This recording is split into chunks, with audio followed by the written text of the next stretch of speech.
Hello दोस्तों, मैं अभिजीत। स्वागत है अपने e learning platform Bihar board junction पे।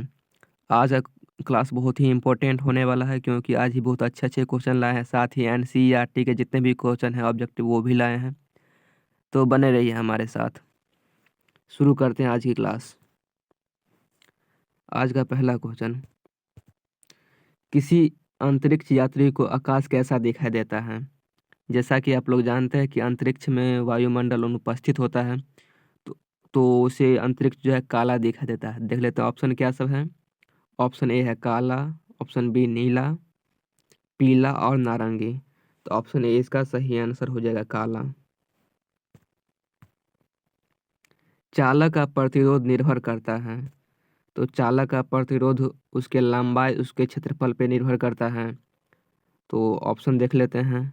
चालक की लंबाई पर करता है, चालक का अनुप्रस्थ काट के क्षेत्रफल पर, इस पे भी करता है, तापमान पर भी निर्भर करता है, और इसमें ऑप्शन में नहीं होना चाहिए, किस पर निर्भर नहीं करता है। तो ऑप्शन डी इसका सही आंसर हो जाता है। देख लीजिए यहाँ पे लेंथ के डायरेक्टली प्रोपोर्शनल, सीधा समानुपाती है, और एरिया के रिसिप्रोकल है, व्युत्क्रमानुपाती है।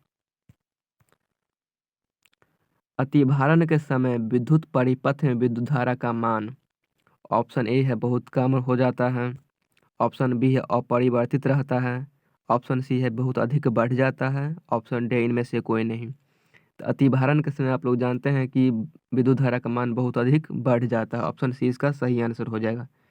इसी से बचने के लिए हम विद्युत फ्यूज का उपयोग करते हैं।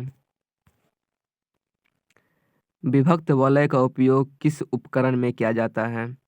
ऑप्शन ए है विद्युत मोटर में, ऑप्शन बी है विद्युत जनित्र में, ऑप्शन सी है आमीटर में, ऑप्शन डी है गैल्वेनोमीटर में। तो विभक्त वलय का उपयोग विद्युत जनित्र, ऑप्शन बी इसका सही आंसर हो जाएगा।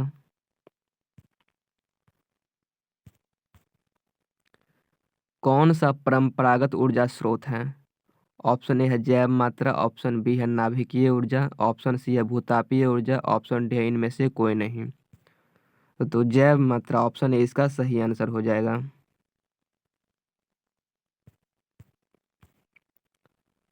निम्न में से कौन सा स्वच्छ ऊर्जा स्रोत है? स्वच्छ ऊर्जा का मतलब है जिसमें से पॉल्यूशन, प्रदूषण कम फैलता हो। तो कोयला से तो बहुत फैलता है, लकड़ी से भी बहुत फैलता है, प्राकृतिक गैस से कम फैलता है। ऑप्शन सी इसका सही आंसर हो जाएगा। पुतली के साइज को कौन नियंत्रित करता है? ऑप्शन ए है प्रक्षांभी, ऑप्शन बी है परितारिका, यहाँ परितारिका होना चाहिए, ऑप्शन सी है नेत्र लेंस, ऑप्शन डी है रेटिना। तो रेटिना पे तो प्रतिबिंब बनता है, नियंत्रित करता है प्रक्षांभी। ऑप्शन सी, ऑप्शन ए इसका सही आंसर हो जाएगा। एक प्रयोग में अवतल दर्पण द्वारा किसी बिंब का प्रतिबिंब एक पर्दे पर प्राप्त किया जाता है। दर्पण की फोकस दूरी को निर्धारण करने के लिए प्रयोगकर्ता को मापने की जरूरत है। अवतल दर्पण कुछ इस टाइप से होता है, और ये प्रधान अक्ष है, और किरण इस टाइप यहाँ से आता है, और परावर्तन के बाद फोकस से गुजरता है, फिर यहाँ से आता है, और यहाँ पे एक बिंदु पे मिलता जाएगा। तो यहाँ पे कुछ यहाँ से ये प्रतिबिंब बन जाएगा। तो प्रतिबिंब से लेकर दर्पण तक का दूरी मापने की जरूरत है। तो दर्पण, ऑप्शन देख लें, दर्पण तथा पर्दे के बीच की दूरी, ऑप्शन ए ही मिल गया, इसका सही आंसर हो जाएगा। शब्दकोश के छोटे अक्षरों को पढ़ने के लिए आप किस लेंस का उपयोग करना पसंद करते हैं? ऑप्शन ए है 50 सेंटीमीटर फोकस दूरी का उत्तल लेंस, 50 सेंटीमीटर फोकस दूरी अवतल लेंस, ऑप्शन सी है 5 सेंटीमीटर फोकस दूरी का उत्तल लेंस, ऑप्शन डी है 5 सेंटीमीटर फोकस दूरी का अवतल लेंस। देखिए एनसीईआरटी में तो इसका आंसर बी दिया है, 50 सेंटीमीटर फोकस दूरी का अवतल लेंस, लेकिन बहुत सारे जगह पे ऑप्शन सी भी दिया है, 5 सेंटीमीटर फोकस दूरी का उत्तल लेंस। पर हम एनसीईआरटी को मानेंगे, ऑप्शन बी इसका हम सही मानेंगे।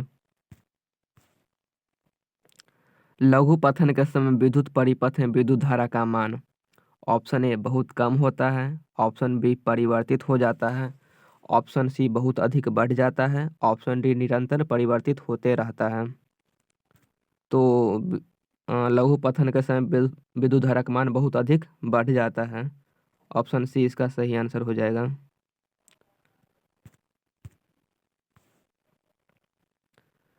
पश्चिम की ओर प्रक्षेपित कोई धनावेशित कण किसी चुंबकीय क्षेत्र द्वारा उत्तर की विक्षेपित हो जाता है। चुंबकीय क्षेत्र की दिशा क्या है? ऑप्शन ए है दक्षिण की ओर, ऑप्शन बी है पूर्व की ओर, ऑप्शन सी है अधोमुखी, ऑप्शन डी है ऊपरी मुखी। तो ऑप्शन ए इसका सही आंसर हो जाएगा, दक्षिण की ओर, फ्लेमिंग के वाम हस्त नियम के अनुसार। किसी विद्युत धारावाही सीधी लंब परिनालिका के भीतर चुंबकीय क्षेत्र ऑप्शन ए शून्य होता है, ऑप्शन बी इनके सिरों की ओर जाने पर घटता है, ऑप्शन सी इनके सिरे की ओर जाने पर बढ़ता है, ऑप्शन डी सभी बिंदुओं पर समान रहता है। तो परिनालिका कुछ इस टाइप से होता है। जब बाहर इसको नॉर्थ पोल मान लेते हैं, इसको साउथ पोल मान लेते हैं, तो बाहर तो नॉर्थ से साउथ की तरफ जाता है, उत्तर से दक्षिण ध्रुव की ओर जाता है, और अंदर से दक्षिण ध्रुव से उत्तर ध्रुव की ओर चलता है, और यह हमेशा समानांतर रहता है, सभी बिंदुओं पर समान रहता है। तो ऑप्शन डी इसका सही आंसर हो जाएगा, सभी बिंदुओं पर समान होता है। सौर कुकर के लिए कौन सा दर्पण सर्वाधिक उपयुक्त होता है? ऑप्शन ए है समतल दर्पण, ऑप्शन बी है उत्तल दर्पण, ऑप्शन सी है अवतल दर्पण, ऑप्शन डी इनमें से सभी। तो सौर कुकर के लिए हम अवतल दर्पण का उपयोग करते हैं, ऑप्शन सी इसका सही आंसर हो जाएगा। गोलीय दर्पण के परावर्तक पृष्ठ की वृत्ताकार सीमा रेखा का व्यास कहलाता है। ऑप्शन है मुख्य फोकस, ऑप्शन बी वक्रता त्रिज्या, ऑप्शन सी प्रधान अक्ष, ऑप्शन डी गोलीय दर्पण का द्वारक। तो ऑप्शन डी गोलीय दर्पण का द्वारक इसका सही आंसर हो जाएगा। निम्नलिखित में से कौन उत्तल दर्पण की फोकस दूरी होते हैं जिनका वक्रता त्रिज्या 32 सेंटीमीटर है? तो उत्तल दर्पण का वक्रता त्रिज्या अगर 32 सेंटीमीटर है तो फोकस उसका प्लस होता है उत्तल दर्पण में। तो आप जानते हैं कि फोकस जो है वक्रता त्रिज्या का आधा होता है, और प्लस होगा क्योंकि उत्तल दर्पण का फोकस प्लस होता है। उत्तल दर्पण कुछ इस टाइप से होता है, और उसका फोकस इस तरफ होता है, काल्पनिक फोकस, और इस तरफ जाने पे हम पॉजिटिव लेते हैं, तो ऑप्शन सी इसका सही आंसर हो जाएगा। यदि किसी बल्ब का प्रतिबिंब यदि किसी बिंब का प्रतिबिंब का आवर्धन ऋणात्मक है तो उस प्रतिबिंब प्रकृति क्या होगी? ऑप्शन ए है वास्तविक और उल्टा, ऑप्शन बी वास्तविक और सीधा, ऑप्शन सी आभासी और सीधा, ऑप्शन डी आभासी और उल्टा। तो ऑप्शन ए वास्तविक और उल्टा इसका सही आंसर हो जाएगा। भारत में उत्पादित प्रत्यावर्ती विद्युत धारा की आवृत्ति होती है। तो ऑप्शन ए है 50 हर्ज, ऑप्शन बी है 60 हर्ज, ऑप्शन सी है 70 हर्ज, ऑप्शन डी है 80 हर्ज। तो ऑप्शन ए इसका सही आंसर हो जाएगा, 50 हर्ज। यहाँ पे वोल्ट पूछता, विभव कितना है, तो 220 वोल्ट का उत्पादन होता है भारत में। एक माइक्रो एम्पियर विद्युत धारा निम्नलिखित में कौन सी है? ऑप्शन ए है 10⁻⁴ एम्पियर, ऑप्शन बी है 10⁻⁵ एम्पियर, ऑप्शन सी है 10⁻⁶ एम्पियर, ऑप्शन डी है 10⁻⁷ एम्पियर। तो एक माइक्रो एम्पियर विद्युत धारा होता है 10⁻⁶ एम्पियर, ऑप्शन सी इसका सही आंसर हो जाएगा। किसी क्षण चुंबक के अंदर चुंबकीय क्षेत्र रेखा की दिशा क्या होती है? ऑप्शन ए है उत्तर से दक्षिण की ध्रुव, ऑप्शन बी है दक्षिण ध्रुव से उत्तर ध्रुव, ऑप्शन सी है उत्तर ध्रुव से पश्चिम ध्रुव। पश्चिम ध्रुव तो कुछ होता नहीं है, तो ये ऑप्शन तो सीधा सीधा कैंसिल हो गया। दक्षिण ध्रुव से पश्चिम ध्रुव भी कुछ होता नहीं है। तो चुंबक कुछ इस टाइप से होता है, और बाहर की तरफ इसको नॉर्थ मान ले, इसको साउथ मान ले, तो बाहर तो नॉर्थ से साउथ, उत्तर से दक्षिण की तरफ जाता है, और अंदर से से उत्तर की ओर जाता है। तो अंदर से पूछ रहा है, तो अंदर से दक्षिण के उत्तर, दक्षिण से उत्तर, ऑप्शन बी इसका सही आंसर हो जाएगा। घरेलू विद्युत परिपथ में उदासीन तार का रंग होता है। ऑप्शन ए है लाल रंग, ऑप्शन बी है हरा रंग, ऑप्शन सी है काला रंग, ऑप्शन डी है पीला रंग। तो विद्युत परिपथ में उदासीन तार का रंग काला रंग, ऑप्शन सी इसका सही आंसर हो जाएगा। ताप बढ़ने पर चालक का प्रतिरोध, ऑप्शन ए बढ़ता है, ऑप्शन बी घटता है, ऑप्शन सी बढ़ता घटता नहीं है, ऑप्शन डी इनमें से कोई नहीं। तो ताप बढ़ने पे चालक का प्रतिरोध बढ़ जाता है, ऑप्शन ए इसका सही आंसर हो जाएगा। वहीं अर्धचालक रहता तो घट जाता। तो इसको भी ध्यान रखिएगा। आंख व्यवहार होता है, ऑप्शन ए अवतल दर्पण की तरह, बी उत्तल लेंस की तरह, सी समतल दर्पण की तरह, ऑप्शन डी इनमें से कोई नहीं। तो आंख तो उत्तल लेंस की तरह काम करता है, ऑप्शन बी इसका सही आंसर हो जाएगा। किसी बल्ब में से 1 मिनट में 120 कूलम आवेश प्रवाहित होता है तो विद्युत धारा का मान हो। जैसा कि आप लोग जानते हैं Q बराबर होता है I T। तो Q बराबर है 120 कूलम, I निकालना है, इंटू T 1 मिनट मतलब 60 सेकेंड। तो I बराबर हो जाएगा 2 एम्पियर, ऑप्शन बी इसका सही आंसर हो जाएगा। किस उपकरण में धन प्लस और ऋण माइनस का चिन्ह नहीं होता है, ऑप्शन ए है एमीटर, ऑप्शन बी है वोल्ट मीटर, ऑप्शन सी है कुंडली में, ऑप्शन डी है विद्युत सेल में। तो ऑप्शन बी वोल्ट मीटर इसका सही आंसर हो जाएगा। निम्नलिखित में कौन सा पद विद्युत शक्ति को निरूपित नहीं करता है। तो विद्युत शक्ति P बराबर होता है VI, और ओम के नियम से जानते हैं V बराबर होता है IR। तो V को हम रिप्लेस कर देंगे IR से, तो I² R हो जाएगा। तो ये तो निरूपित करता है। फिर देखते हैं P बराबर VI, ये तो यहीं दिया है तो ये भी निरूपित करता है। और हम I को रिप्लेस करेंगे तो I बराबर हो जाएगा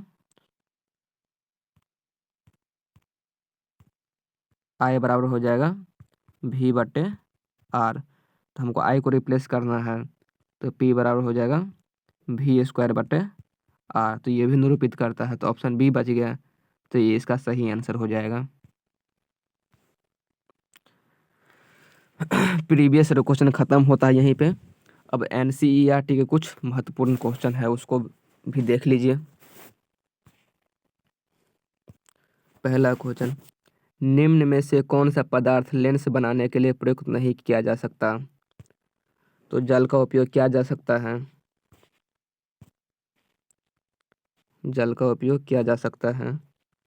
कांच का भी उपयोग किया जा सकता है, प्लास्टिक का भी उपयोग किया जा सकता है, परंतु मिट्टी का उपयोग नहीं किया जा सकता। ऑप्शन डी इसका सही आंसर हो जाएगा।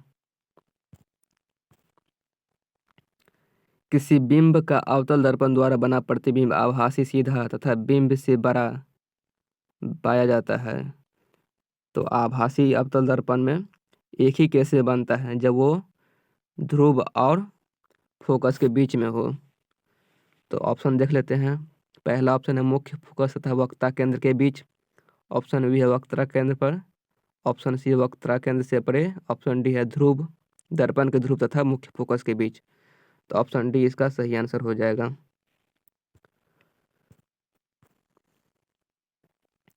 किसी बिंब का वास्तविक तथा समान साइज का प्रतिबिंब प्राप्त करने के लिए बिंब को उत्तल लेंस के सामने कहाँ रखें।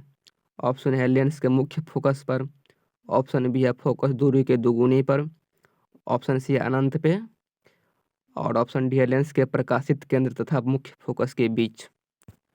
तो इसको हम वक्ता केंद्र पे मीन्स फोकस दूरी के दुगुनी पे, ऑप्शन बी इसका सही आंसर हो जाएगा।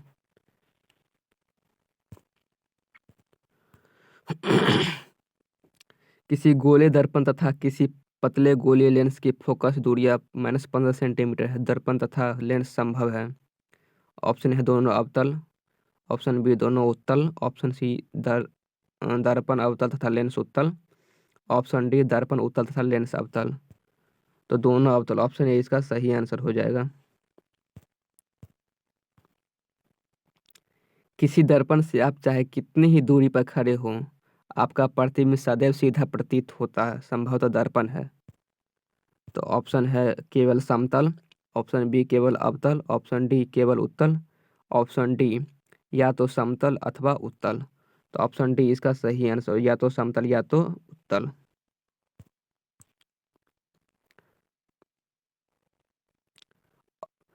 किसी शब्दकोश में पाए गए छोटे अक्षरों को पढ़ने के लिए निम्न में से आप कौन सा लेंस पसंद करेंगे? तो ऑप्शन ए है 50 सेंटीमीटर फोकस दूरी का एक उत्तल लेंस, 50 सेंटीमीटर फोकस दूरी का एक अवतल lens, option C 5 centimetre focus दूरी का एक उत्तल lens, option D 5 centimetre focus दूरी का एक अवतल लेंस।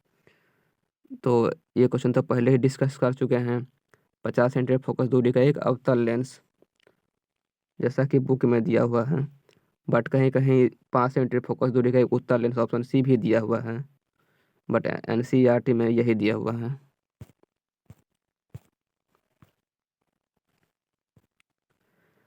मानव नेत्र अभिनेत्र लेंस की फोकस दूरी को समायोजित करने के लिए विभिन्न दूरियों पर रखी वस्तुओं को फोकसित कर सकता है।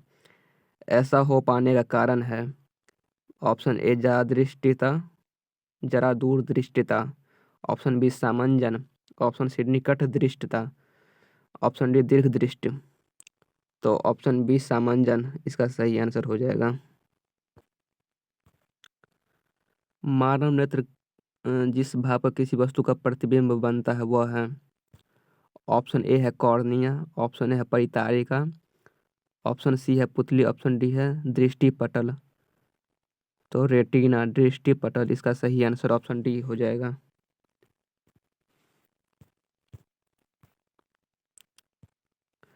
समान दृष्टि के वयस्क के लिए सुस्पष्ट दर्शन की अल्पतम दूरी होती है लगभग।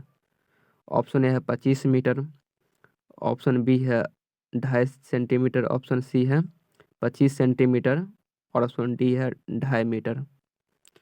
तो इसका आंसर 25 सेंटीमीटर, ऑप्शन सी इसका सही आंसर हो जाएगा। अभिनेत्र लेंस की फोकस दूरी में परिवर्तन किया जाता है। ऑप्शन ए है पुतली द्वारा, ऑप्शन बी है दृष्टि पटल द्वारा, ऑप्शन सी है प्रक्षाम्भी द्वारा, ऑप्शन डी है परितारिका द्वारा। तो ये क्वेश्चन पहले भी कर चुके हैं, देख रहे हैं एनसीईआरटी सीधा सीधा क्वेश्चन पूछ लिया जाता है, इसलिए एनसीईआरटी को एक बार पढ़ लीजिएगा।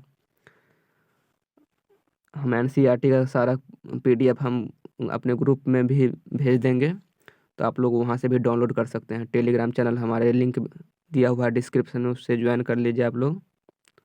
तो इसका आंसर ऑप्शन सी सही हो जाएगा। निम्नलिखित में कौन किसी लंबे विद्युत धारावाही तार के निकट चुंबकीय क्षेत्र का सही वर्णन करता है?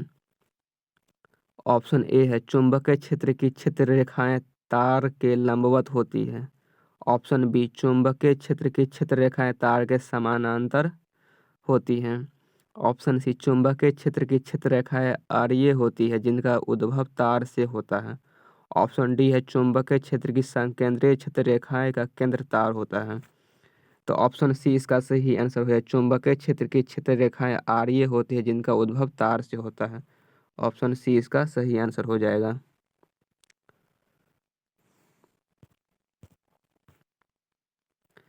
वैद्युत चुंबकीय प्रेरण की परिघटना।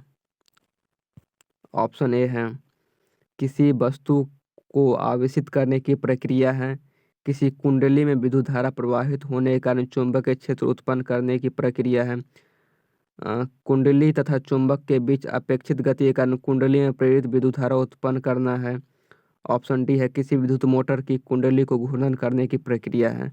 तो ऑप्शन सी कुंडली तथा चुंबक के बीच अपेक्षित गति के कारण कुंडली में प्रेरित विद्युत धारा उत्पन्न करना है, ऑप्शन सी इसका सही आंसर हो जाएगा।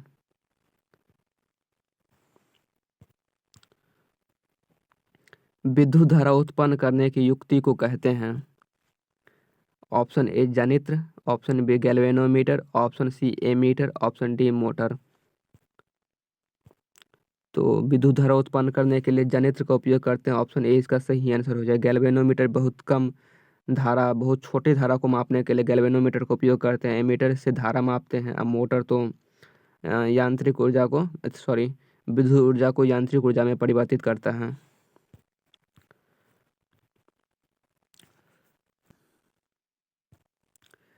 किसी एसी जनित्र तथा डीसी जनित्र में एक मूलभूत अंतर यह है कि ऑप्शन ए, एसी जनित्र में विद्युत चुंबक होता है जबकि डीसी मोटर में अस्थायी चुंबक होता है। ऑप्शन बी, डीसी जनित्र उच्च वोल्टता का जनन करता है।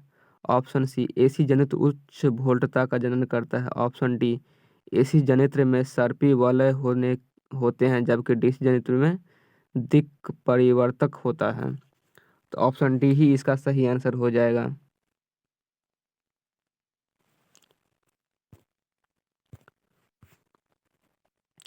लघु पथन के समय परिपथ में विद्युत धारा का मान, ये भी पहले कर चुके हैं। ये भी एनसीईआरटी से बिहार बोर्ड में पूछा हुआ क्वेश्चन है। बहुत अधिक बढ़ जाता है। ऑप्शन सी इसका सही आंसर हो जाएगा।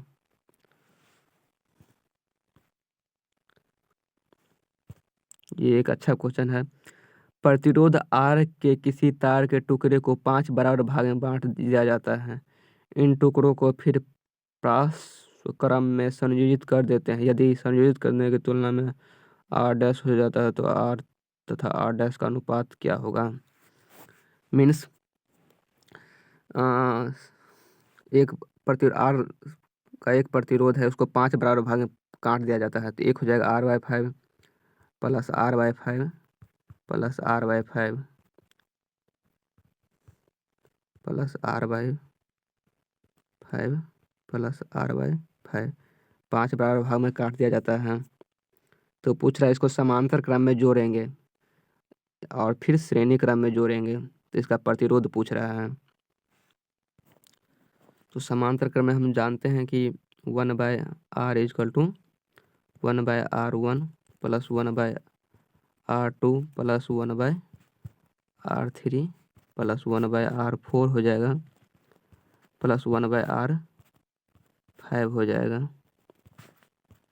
तो इसको एक बार क्लियर कर लेते हैं।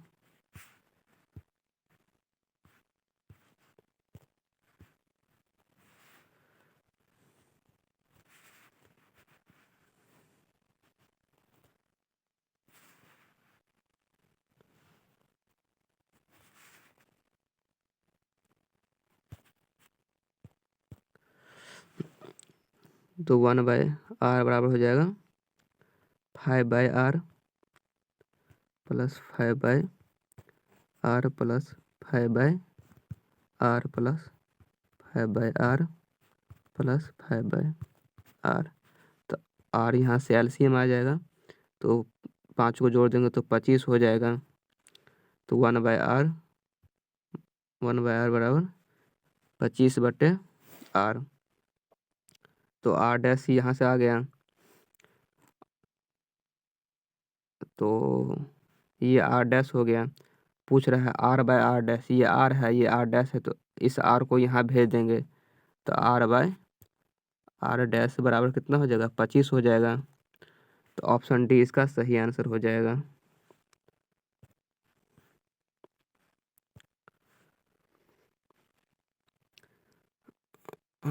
निम्नलिखित में कौन सा पद विद्युत परिपथ में विद्युत शक्ति को निरूपित नहीं करता है। ये भी क्वेश्चन कर चुके हैं। ये भी एनसीईआरटी से क्वेश्चन हमारे बिहार बोर्ड में पूछा हुआ है। फिर से देख लेते हैं। P बराबर होता है VI, और ओम के नियम से आप लोग जानते हैं कि V बराबर होता है IR। तो बस इसी को पुट करना है।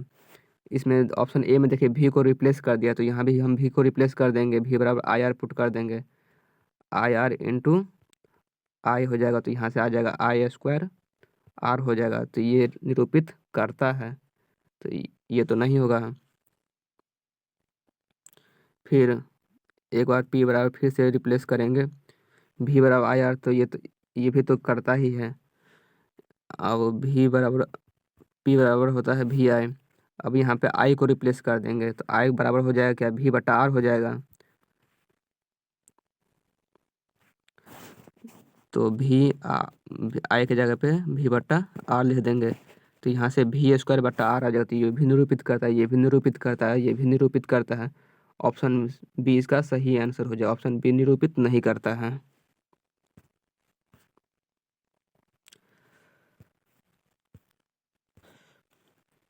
किसी विद्युत बल्ब का अनुमानतक 220 वोल्ट 100 वाट है।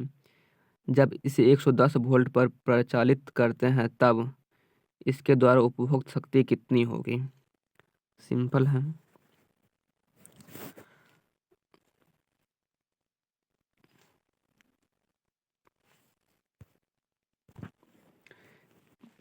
पिछले स्लाइड पे देखे थे पावर का फॉर्मूला P बराबर क्या होता है? VI। और ओम के नियम से आप लोग जानते हैं कि V बराबर होता है IR। तो यहाँ पे हम I को रिप्लेस कर देंगे V/R से। तो P बराबर हो जाएगा V²/R।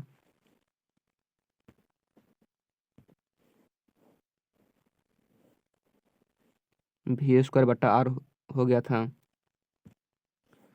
P बराबर हो जाएगा V²/R। देख लिए हम। तो पावर कितना है? 100 वाट है। और विभवांतर कितना? 220 का स्क्वायर हो जाएगा बट्टा R। तो R बराबर हो जाएगा 220 का स्क्वायर बट्टा 100। अब हमको फिर से पावर निकालना है तो P बराबर फार्मूला यही वाला लगा देंगे।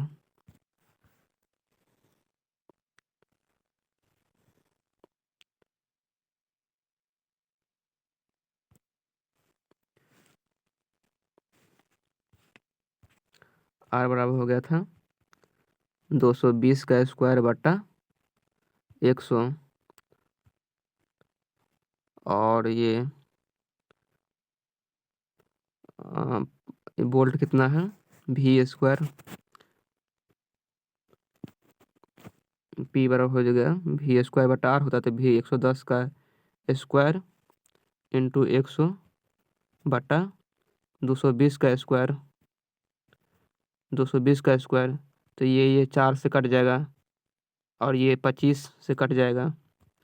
तो ऑप्शन डी इसका सही आंसर हो जाएगा। दो चालक तार किसी पदार्थ लंबाई तथा व्यास समान है किसी विद्युत परिपथ में पहले श्रेणी क्रम में फिर पार्श्वक्रम में संयोजित किया जाता है। तो श्रेणी क्रम तथा पार्श्वक्रम में संयोजन में उत्पन्न ऊष्मा का अनुपात क्या होगा? जैसा कि आप लोग जानते हैं कि H बराबर होता है I² R। एक मिनट।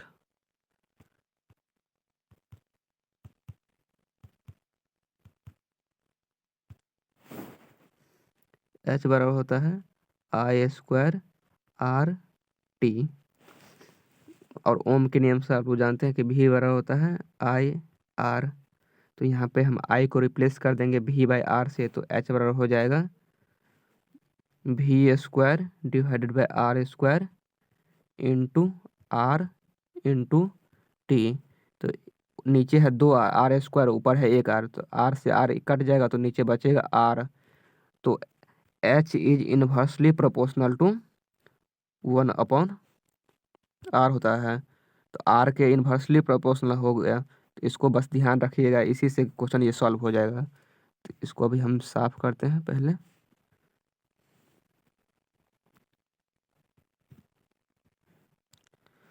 तो देखिए जिसका R कम उसका ऊष्मा ज़्यादा होगा। तो सेम है तो मान लेते हैं एक है R1 एक है R2। तो पहले इसको श्रेणी क्रम में जोड़ेंगे तो R1 + R2 हो जाएगा। समांतर क्रम में जोड़ेंगे तो 1/R = 1/R1 + 1/R2। तो R1 + R2 divided by R1 R2 हो जाएगा। यहाँ पे हम कुछ वैल्यू ले लेते हैं।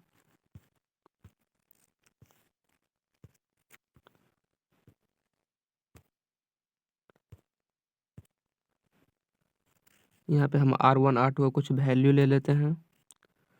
तो दोनों समान है तो दोनों का प्रतिरोध समान, दोनों 5-5 ओम हम अपने मन से ले लेते हैं। तो श्रेणी क्रम में जोड़ेंगे तो R इक्विवेलेंट हो जाएगा 10 ओम। यही अगर समांतर क्रम में जोड़ेंगे तो 1/R इजकल टू 1/5 प्लस 1/5। तो 5 5 LCM आ जाएगा, तो 5 2/5 हो जाएगा। और यहाँ पे ये होता है 1/r के बराबर, तो r बराबर हो जाएगा 5/2। मीन्स पहले 10 था, अब ये 5/2 हो गया, मतलब r/4 हो गया। तो पूछ रहा है क्या, श्रेणी क्रम और समांतर क्रम या पास क्रम का रेशियो पूछ रहा है। तो पहले था 10 ओम, अब हो गया 2.5 ओम। तो कितना का अंतर हो गया,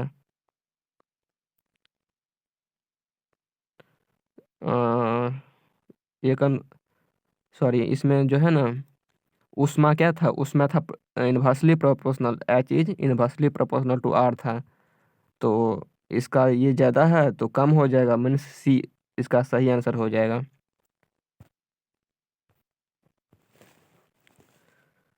गर्म जल प्राप्त करने के लिए हम सौर जल तापक का उपयोग किस दिन में नहीं कर सकते हैं। ऑप्शन ए है धूप वाले दिन, ऑप्शन बी है बादलों वाले दिन, ऑप्शन सी है गर्म दिन, ऑप्शन डी है पवन वाले दिन। तो ऑप्शन बी इसका सही आंसर हो जाए बादलों वाले दिन। ऑप्शन बी इसका सही आंसर हो जाएगा बादलों वाले दिन।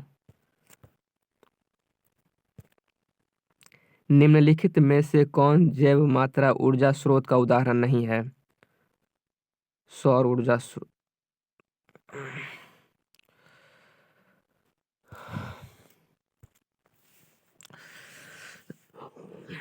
हेलो, निम्नलिखित में से कौन जैव मात्रा ऊर्जा स्रोत का उदाहरण नहीं है। तो लकड़ी जैव मात्रा से ही बनता है, गोबर गैस जैव ये भी जैव मात्रा से ही है, कोयला भी यही है, नाभिकीय ऊर्जा नहीं है। ऑप्शन सी इसका सही आंसर हो जाएगा। जितने ऊर्जा स्रोत हम उपयोग में लाते हैं उनमें से अधिकांश सौर ऊर्जा को निरूपित करते हैं। निम्नलिखित में कौन सा ऊर्जा स्रोत अंततः सौर ऊर्जा से व्युत्पन्न नहीं है। ये भी बिहार बोर्ड में पूछा हुआ क्वेश्चन है, जो कि NCERT बुक से सीधा सीधा लिया हुआ क्वेश्चन है। तो ऑप्शन ए है भूतापीय ऊर्जा, ऑप्शन बी है पवन ऊर्जा, ऑप्शन सी है नाभिकीय ऊर्जा, ऑप्शन डी है जैव मात्रा। तो ऑप्शन सी नाभिकीय ऊर्जा इसका सही आंसर हो जाएगा। तो NCERT बहुत ही इम्पोर्टेंट है किसी भी एग्जाम के लिए। तो आज का सेशन यही समाप्त होता है। लाइक कीजिए, सब्सक्राइब कीजिए, अपने दोस्तों के साथ शेयर भी कीजिए, और PDF के लिए हमारे टेलीग्राम ग्रुप में ज्वाइन हो जाइए। आई होप सेशन अच्छा लगा हो। Thank you for watching.